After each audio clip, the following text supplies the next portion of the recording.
Build One South Africa leader Mmusi Maimane has vowed to create more jobs for South Africans should he be elected into power.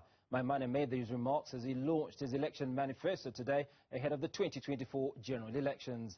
Newzroom Afrika's Nqobile Madlala is tracking the story for us and joins us now.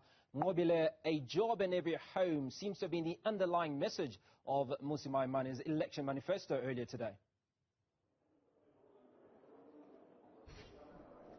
Well, yes, one of those underlining messages that they have looked at, quite frankly, is the 2 million jobs, which we understand touch on manufacturing, touch on young people getting jobs, touch on entrepreneurship, also touch on investment. So those are some of the things that has been highlighted, of course, to say this is what they're going to be looking for. But not far beyond that, they've also looked at the fact that there's an importance of strengthening the borders, ensuring that there's more investment in the country, but also that the transport, which is the public transport that mainly people rely on, can also be strengthened. I want to bring in now Mmusi Maimane to speak to us about that manifesto. It seems like a lot of things to look into.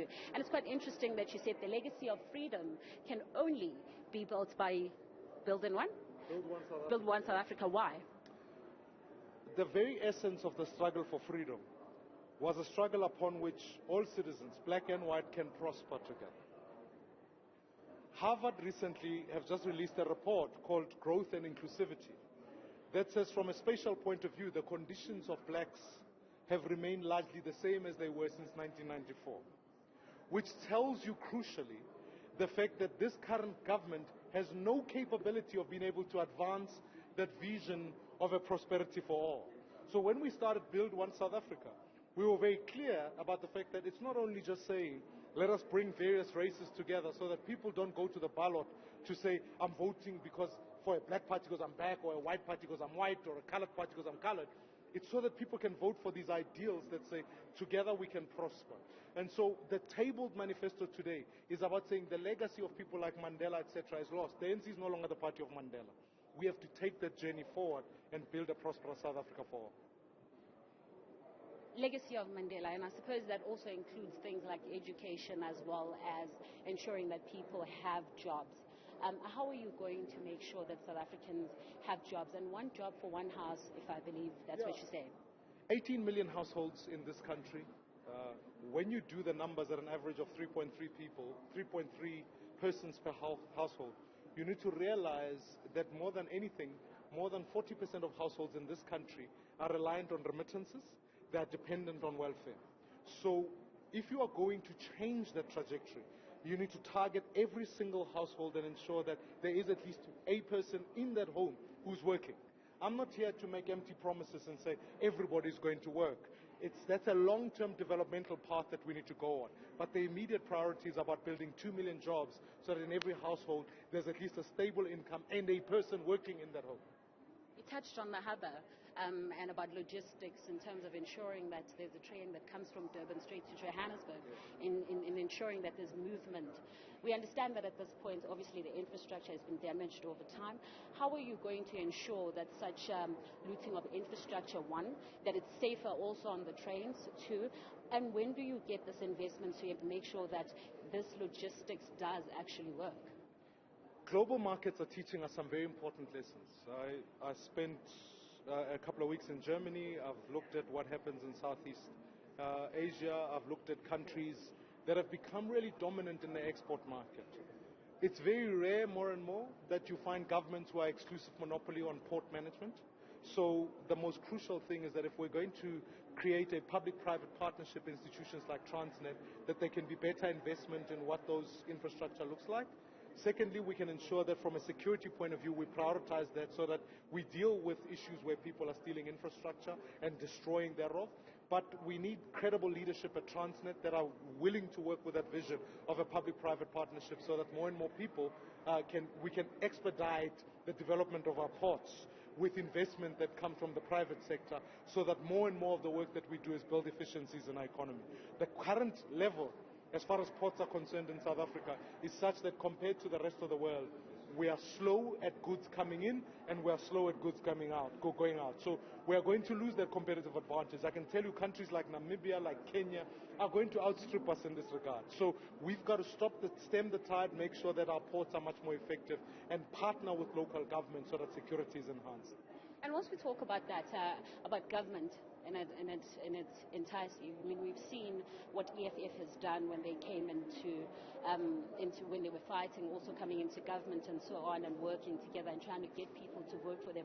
They've managed to get 6% as a new party, right? And that's something that has happened in the democracy. But you are now coming in and you're promising, of course, all these things, given that you do get into government. The question now is, how are you going to be able to get South Africans to be able to buy into this, one? Number two, the question is, how are you going to get enough votes to basically outnumber the number of chairs of ANC? Election 2024 is coalition and change election. Like I've been saying consistently, we've tabled a plan.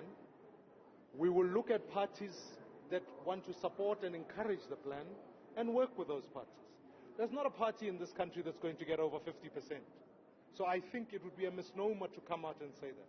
What's important is that South Africans who want a non-racial future, a South Africa who wants a job in every home, who wants a safe community and education, that South African finds a home in Bosa and must vote for Bosa.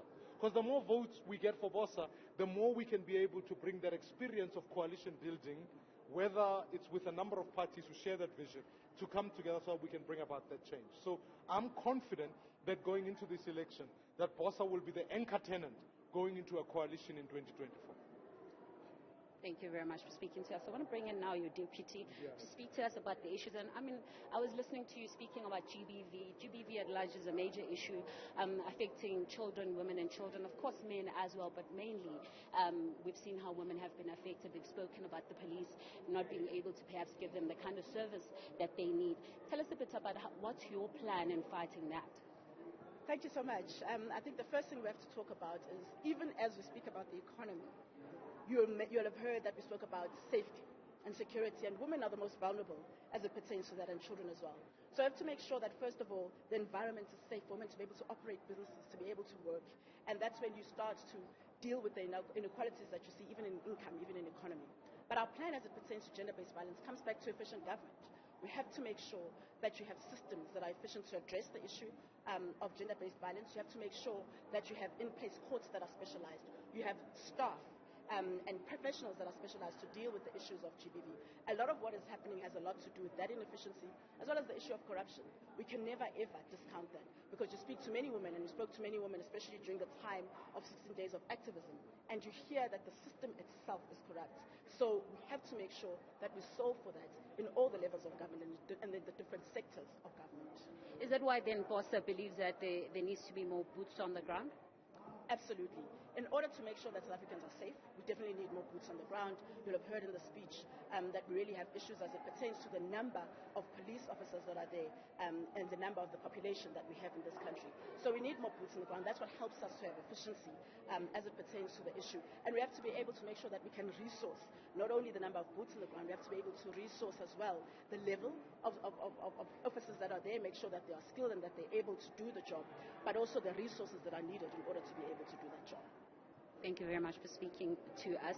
Of course, as you can hear there, that is Bosa, and a lot of, at this point, a lot of pointers that they're talking about that they need to highlight. We're understanding that jobs being the major issue that they want to focus on, but also a safer South Africa, and a safer South Africa also meaning that there's an economy that's also growing, that is not hindered by such things as crime and GBV, which is what we're hearing as well. And of course, we're hearing that they're saying that it's not just them that's going to be in power. They're looking into coalition as well in terms of how to go forward in ensuring that they've got more words, that they can speak more when it comes to government, and that they're able to hold government accountable, if not in charge of government.